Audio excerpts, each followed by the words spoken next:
Olá e bem-vindos. Hoje a gente vai mergulhar numa transformação que aconteceu quase sem a gente perceber, mas que mudou absolutamente tudo, a jornada do Big Data. E a pergunta que vai guiar a gente aqui é: como é que nós saímos de um mundo com informação escassa, sabe, super valiosa, para um em que a gente está literalmente se afogando em dados?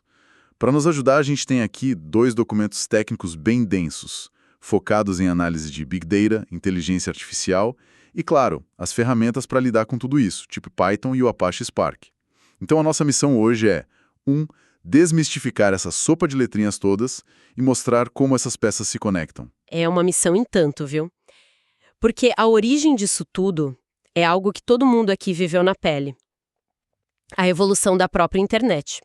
No começo, sabe, na Web 1.0, a internet era basicamente uma via de mão única. Uma grande biblioteca digital, né? Exato, uma biblioteca, instituições, empresas, elas publicavam conteúdo e a grande maioria de nós éramos só... Leitores. A gente consumia de forma passiva. E aí, de repente, a chave virou. E nós nos tornamos os escritores. Com a Web 2.0, todo mundo ganhou um megafone. Um megafone, um blog, um perfil na rede social. E aí não éramos mais só consumidores, a gente virou os maiores produtores de informação. E essa produção, ela explodiu. Mas explodiu de um jeito inimaginável ali por volta de 2007, com a popularização dos smartphones, claro. Cada celular no bolso de alguém virou um sensor, uma câmera, um GPS, gerando dados o tempo todo. Foi aí que nasceu o tal do Big Data. Exatamente. Ele é definido classicamente pelos 3 Vs, né? Um volume de dados que é absurdo, uma variedade de formatos que é imensa. Texto, foto, vídeo, áudio, localização. Tudo. E uma velocidade de geração e de compartilhamento que, desafia a nossa compreensão. O que nos joga direto na Web 3.0, que é onde a gente está agora. A era da hiperpersonalização. Perfeito. Onde cada feed de notícias, cada recomendação de filme, tudo é moldado por algoritmos que estão ali o tempo todo, analisando essa avalanche de dados que a gente mesmo cria. Exato. E essa análise em massa, ela nos leva direto ao próximo ponto da nossa conversa. Certo. Se essa montanha de dados é um problema grande demais para cérebros humanos resolverem sozinhos, a gente precisava de uma ferramenta à altura. E é aqui que uma ideia antiga, a inteligência artificial, que já existe lá desde os anos 50, ganhou um novo fôlego, um propósito novo. Isso. O Big Data foi o combustível que o motor da IA precisava para realmente funcionar. Exato. A IA precisava de dados para aprender, e o Big Data deu essa matéria-prima em abundância. E é super importante entender que nos materiais a gente vê 2 grandes abordagens para a IA. Ok.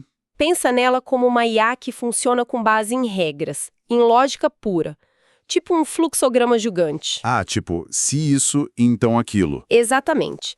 Se a condição A for verdadeira e a condição B for falsa, então faça a ação C. O raciocínio é transparente, um humano consegue seguir o passo a passo. E a segunda abordagem, a subsimbólica. Essa é a que soa mais como ficção científica, né? A que a gente vê nos filmes. É inspirada no nosso cérebro. Certo. Por isso a gente também chama de conexionista. Em vez de regras claras escritas por um programador, o conhecimento está distribuído nas conexões entre neurônios artificiais. Então o processo é menos transparente. Muito menos. Às vezes é uma verdadeira caixa preta, mas é o que permite a gente fazer coisas que pareciam mágica há 10 anos, como um celular reconhecer um rosto no meio de uma foto lotada. E é aqui que entram os termos que todo mundo ouve por aí. Aprendizado de máquina, o machine learning, e o subcampo dele, que é ainda mais poderoso, o aprendizado profundo, o deep learning. Certo. Então, para extrair valor de verdade dessa montanha de dados, não é só escolher um algoritmo desses e apertar o play, né? Existe um método, um processo. As fontes falam bastante sobre o conceito de KDD. Isso, KDD. significa Knowledge Discovery in Databases, ou descoberta de conhecimento em bases de dados. Mas antes de listar as etapas, é útil visualizar uma pirâmide. Na base, a gente tem os dados brutos, símbolos isolados, tipo o número 38. Sozinho não quer dizer nada. Ok. Um degrau acima, ele ganha um contexto e vira informação. Se a gente disser temperatura corporal é igual a 38, aí o dado passa a ter um significado. Perfeito. O próximo degrau é o conhecimento. Ele surge quando a gente identifica padrões nessa informação. Por exemplo, temperatura de 38 graus combinada com dor de cabeça e perda de olfato, num contexto de pandemia, sugere uma alta probabilidade de Covid-19. E no topo da pirâmide, o objetivo final estaria a sabedoria. A sabedoria, que é a aplicação prática desse conhecimento. Tipo, um médico prescrevendo um tratamento específico com base nesse diagnóstico provável. Essa pirâmide do conhecimento faz muito sentido, mas parece um caminho bem longo dos dados brutos até a sabedoria. Como é que se navega nisso na prática, sem se perder? O KDD que você mencionou é tipo o Waze para essa jornada? É uma ótima analogia, sim. O KDD é um mapa com 6 paradas obrigatórias. A primeira é a coleta de dados, o Big Data em si. A segunda é a seleção, onde a gente filtra o que é relevante para o nosso problema. A terceira é o pré-processamento. E aqui, olha, está um dos insights mais importantes dos materiais. É onde a mágica acontece. Ou melhor, o trabalho braçal. Muito mais trabalho braçal. As fontes indicam que um cientista de dados pode passar tipo de 60% a 70% do tempo do projeto só nessa fase. 70%? Sim. É a limpeza dos dados, é tratar valor que está faltando, remover inconsistência. Então, aquela imagem que a gente tem do cientista de dados construindo modelos futuristas de IA é uma fantasia. A realidade é que a maior parte do tempo ele está atuando como um zelador digital, só limpando a bagunça dos dados. É a forma perfeita de descrever. É a parte menos glamourosa do trabalho, mas é onde a maioria dos projetos ou tem sucesso ou falha antes mesmo de um único algoritmo rodar. É que nem comprar uma casa antiga, sabe? Você vai passar meses refazendo a fiação e o encanamento antes de poder pensar em pintar as paredes. Entendido. E depois dessa faxina monumental? Aí vem a quarta etapa, a transformação, onde a gente normaliza os dados para os algoritmos conseguirem conversar com eles. A quinta é a mineração de dados em si. Finalmente, a gente aplica os algoritmos de machine learning. E a sexta, que não é menos importante, é a avaliação e apresentação. A gente verifica se o modelo aprendeu algo útil e traduz os achados para a linguagem do negócio. Ah, e vale mencionar o CRISP-DM, que é uma metodologia irmã do KDD, muito usada na indústria, que coloca etapas explícitas como o entendimento do negócio no início e implantação do modelo no final. Ok. Vamos trazer isso para a prática. Como um computador realmente aprende?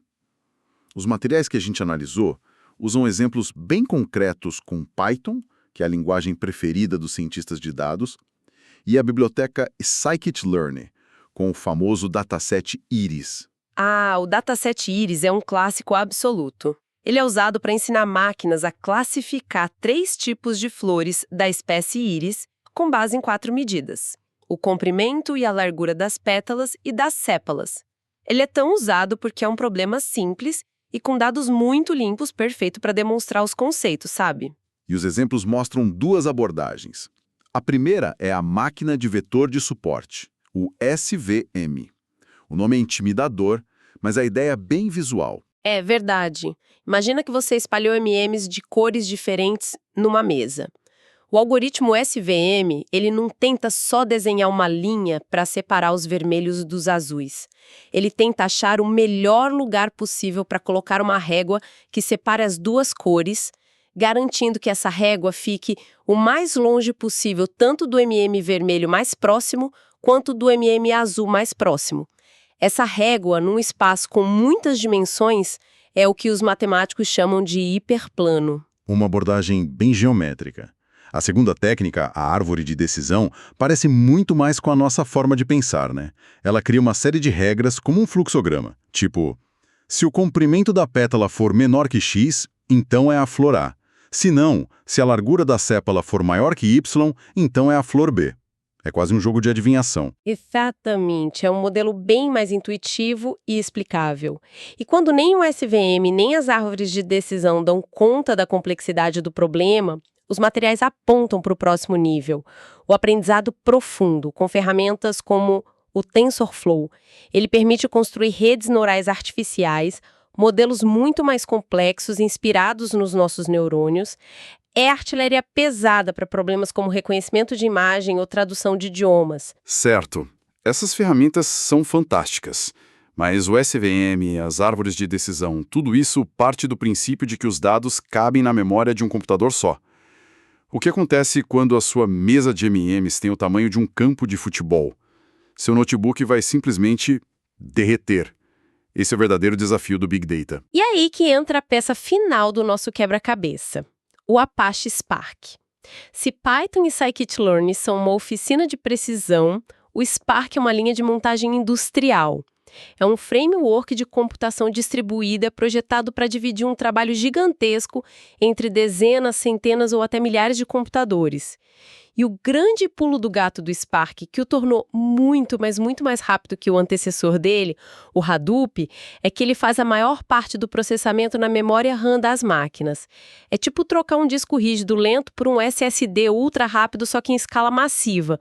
A velocidade é brutal. Entendi a arquitetura, mas, na prática, quando é que uma equipe de dados para e diz: ok, o que a gente tem aqui não dá mais para resolver no nosso servidor, precisamos chamar a cavalaria pesada, que é o Spark.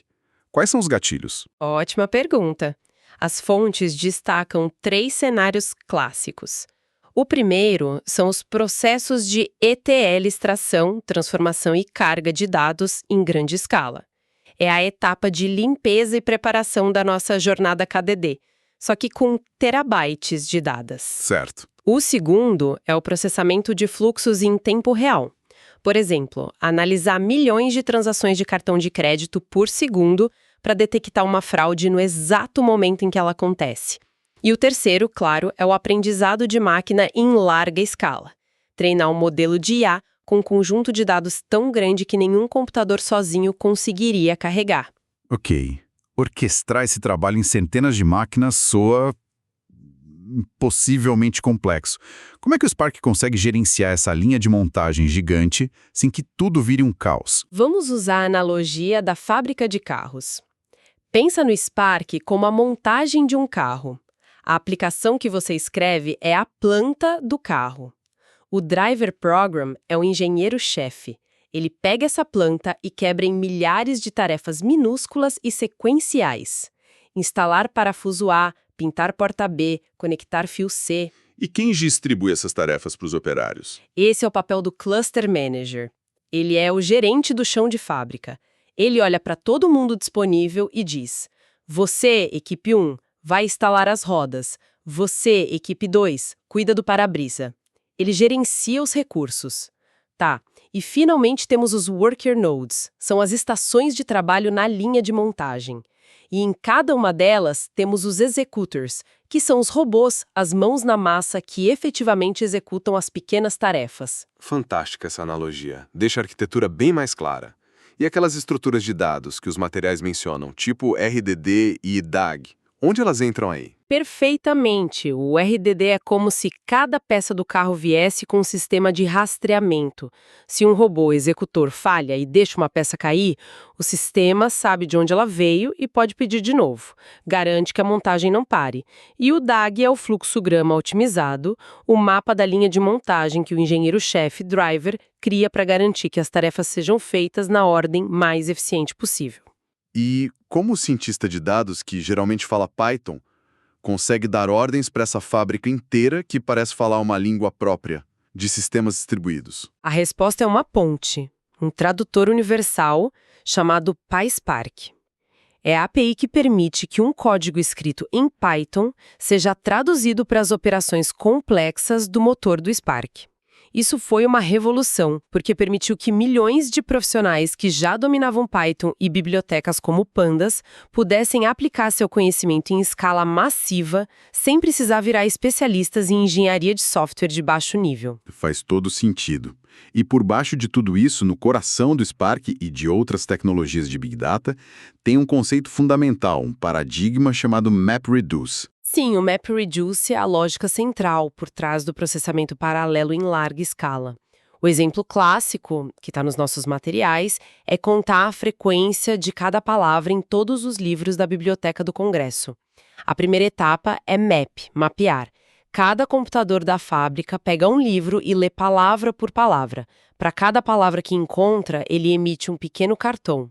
Spark 1, dados 1, Spark 1... Então, no final da etapa Map, a gente tem uma pilha gigantesca de milhões de cartões, um para cada palavra lida em toda a biblioteca. Exatamente. A segunda etapa é Shuffle, embaralhar. Agora o sistema pega essa pilha de cartões e organiza em caixas, onde cada caixa corresponde a uma palavra única. Então, todos os cartões Spark 1 vão para a caixa Spark, todos os dados 1 vão para a caixa dados, e assim por diante. Espera um pouco. Nessa etapa de Shuffle, você está me dizendo que o sistema precisa juntar todas as ocorrências da palavra Spark de centenas de máquinas diferentes em um único lugar lógico. Isso não cria um gargalo de tráfego gigantesco e anula toda a vantagem do processamento paralelo? Essa é a pergunta de $1 milhão e o maior desafio de engenharia desses sistemas. Você está absolutamente certo, é um potencial gargalo. Eles usam técnicas muito sofisticadas de particionamento e combinação para que esse engarrafamento de dados seja gerenciado. Não é um único lugar físico, mas sim caixas lógicas que também são distribuídas. Otimizar a fase de shuffle é uma arte. A etapa final e mais simples é reduce, reduzir. Um computador é designado para cada caixa e simplesmente soma os números 1 em todos os cartões. A caixa Spark tem 2 cartões. O resultado é Spark 2. E assim, de forma massivamente paralela, contamos tudo. Incrível. Então, recapitulando a nossa jornada de hoje, que foi bem intensa. A gente partiu da explosão de dados da web, entendeu a necessidade de um processo como o KDD para extrair conhecimento, vimos as ferramentas de precisão como Python e Scikit-learn em ação e, finalmente, chegamos na linha de montagem industrial do Apache Spark para lidar com a escala massiva de tudo isso. A grande síntese é que a análise de dados moderna se apoia em 3 pilares que são inseparáveis. A teoria, com os modelos de IA e Machine Learning, as ferramentas práticas, como as bibliotecas de Python que permitem aplicar essa teoria, e a infraestrutura robusta para computação distribuída, como o Spark, que é a única forma de fazer os outros 2 pilares funcionarem quando o volume de dados é gigantesco. Um não existe sem o outro no mundo do Big Data. E isso nos deixa com uma reflexão final. A gente viu que ferramentas como o Spark não são mágicas, não são plug and play. Elas exigem uma configuração cuidadosa, um conhecimento profundo da arquitetura para extrair o máximo de desempenho, para evitar aqueles gargalos que a gente mencionou. Isso me faz pensar sobre o profissional dessa área. Será que o cientista de dados do futuro vai precisar ser, inevitavelmente, também um engenheiro de sistemas distribuídos? Será que dominar algoritmos não vai ser mais suficiente e vai ser preciso dominar também a infraestrutura complexa que executa tudo isso em escala? Fica a pergunta no ar.